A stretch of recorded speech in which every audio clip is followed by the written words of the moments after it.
Well, the holidays, they are already stressful enough. Extra expenses, shortage of time, and lots of family events. But to add to all of that, a lot of people might be dealing with having to share your family between two households due to divorce, and that just adds a whole new level of stress. And so we have brought in family law attorney at Bradford and Gordon, Mitch Gordon, to help with some very useful advice. Thanks so much for being with us this morning. Thanks for having me. Good morning. And it's not just families dealing with divorce. I mean, families could be dealing with co-parenting just due to a relationship that didn't work out. And so just here to help us find a balance, you say it is important to just start out by setting some guidelines? Sure. You know, you don't want to be in the middle of a fight during Christmas Day or Christmas Eve. Have a specific plan in place. Have some guidelines. Know when your pickup times are, your drop-off times are, where they're going to be, so you're not in the middle of some fight and phone calls and emails and text messages while your family's around. And when you say be specific, is that what you mean in terms of establishing those pickup times, drop-off times,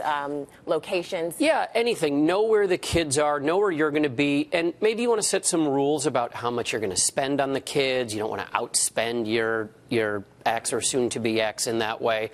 You know, think about the kids in this way. They don't want to be stressed out during this time. And for people, you know, who may have been dealing with this for years and years and years, you say it's important to try to compromise sometimes. Sure. Now that you have your specific plan in place, you know where the kids are and where they're going to be, you know, life changes. So learn to compromise, be flexible. It's not necessarily one-size-fits-all parenting.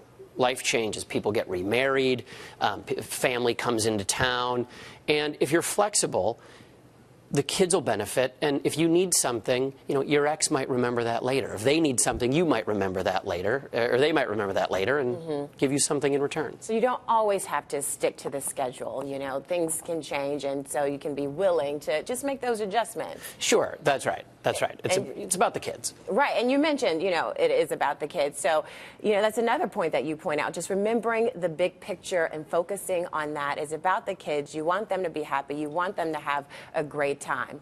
Sure. You know, even though you're no longer husband and wife, you're still mom and dad.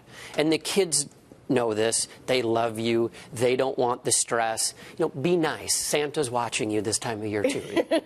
Right. You want to be on the nice list, not the naughty list. That's exactly right. That's exactly right. Well, all great tips. Thanks so much for being with us this morning. Thanks for having me. We helped a lot of families. And Anthony, for now, we'll send it back to you.